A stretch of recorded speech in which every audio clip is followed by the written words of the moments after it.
2022 से लेकर अब तक 6 बार ऐसा हुआ है कि जब निफ्टी का आरएसआई 30 के नीचे आया और निफ्टी वहां से ओवरसोल्ड हो जाता है। 30 के नीचे कभी 28, कभी 26, कभी 24 तक भी गया, 22 तक भी गया शायद एक आध बार, लेकिन 28 के नीचे ओवरसोल्ड होना शुरू कर देता है।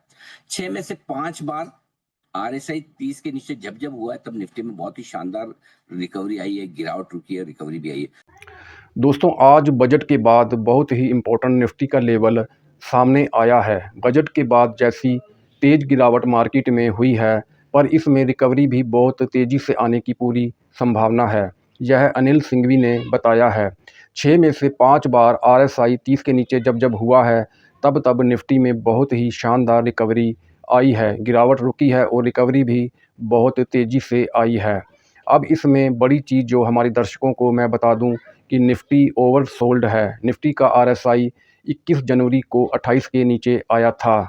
28 का लो बनाकर 35 पर गया। अब इसमें इम्पोर्टेंट क्या है, 2022 से लेकर अब तक 6 बार ऐसा हुआ है कि जब निफ्टी का आरएसआई 30 के नीचे आया और निफ्टी वहां से ओवरसोल्ड हो जाता है। 30 के नीचे कभी 28, कभी 26, कभी 24 तक भी गया है, 22 तक भी गया है, लेकिन 30 के नीचे ओवरसोल्ड होना शुरू कर देता है। 6 में से 5 बार आरएसआई 30 के नीचे जब जब हुआ है, तब निफ्टी में बहुत ही शानदार रिकवरी आई है और ये रिकवरी 2-3 हफ्तों में 6.5 से 18% तक की तेज़ी से आती हुई दिखी है लोअर लेवल से। यह एक बहुत ही इंटरेस्टिंग चीज़ है। कभी कभार निफ्टी तुरंत आ जाता है, कभी कभार हफ्ते 2 हफ्तों के कंसोलिडेशन के बाद आता है, लेकिन जब आरएसआई 30 के नीचे आता है, वहाँ से गिरावट मिनिमम हो जाती है और रिकवरी के चांस बढ़ जाते हैं। सिर्फ एक बार ऐसा हुआ है अक्टूबर 2024 में, जब आरएसआई 28 के होने के बावजूद और गिरता गया और निफ्टी रुका नहीं। वो एक एक्सेप्शन है। दोस्तों, एसटीटी बढ़ने के बाद जो गिरावट आई है, अनिल सिंघवी जी ने इस बारे में बताया है कि रिकवरी भी उतनी ही तेज़ी से आएगी।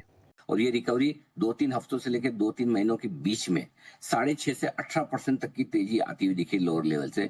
ये एक बड़ी इंटरेस्टिंग चीज है। कभी कभार तुरंत आ जाती है, कभी कभार हफ्ते 2 हफ्ते के कंसोलिडेशन के बाद आती है, लेकिन जहां आरएसआई एक बार आया 30 के नीचे, वहां से गिरावट मिनिमम हो जाती है और रिकवरी के चांस बढ़ जाते हैं। सिर्फ एक बार ऐसा हुआ अक्टूबर 2024 में, जब आरएसआई 28 होने के बावजूद और गिरता ही गया, निफ्टी रुका नहीं।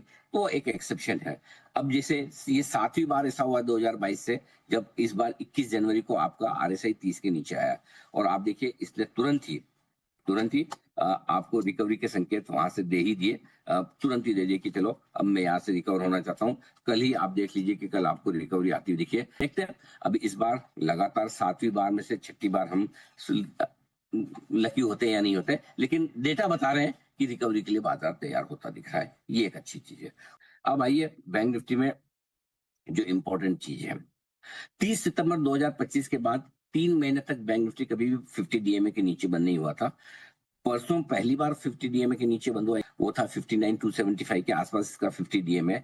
और हर बार 1 से 5 दिनों के भीतर भीतर ही 0.5% से 0.25-3% तक की तगड़ी रिकवरी आती है। हर बार आती है। और परसों भी यही हुआ, 58,800 के क्लोजिंग लेवल पे गए, हम बंद हुए। नीचे में 58,275 बनाया था, लेकिन क्लोजिंग 58,800 के एकदम 58,800 पे हुई। अच्छा सर, अब मिड कैप सेलेक्ट, क्योंकि इस पे हम लगातार बात कर रहे हैं और इसके लेवल्स भी आपने ऑलमोस्ट घोट घोट के पिला ही दिए हैं, तो सर अब इसमें बताइए कि कोई बड़ा सपोर्ट लेवल इसने तोड़ा है? तोड़ा है और अभी तक इसने रिकवरी में एक आध अच्छा इंपॉर्टेंट सपोर्ट लेवल जो मैं आपको देता हूँ, वो आप ध्यान में रखिए, वो बड़ा इंपॉर्टेंट है। उसको 9 अक्टूबर 2025 के बाद 3 महीनों में आज लगातार पहली बार ऐसा हुआ है कि बैंक निफ्टी 100 डीएमए के नीचे बंद हुआ। और 100 डीएमए बैंक निफ्टी का 13,442। 10 नवंबर 2025 से लेकर 8 बार ऐसा हुआ है जब 13,500 तक गिरता था, लेकिन वापस ऊपर बंद हो जाता था।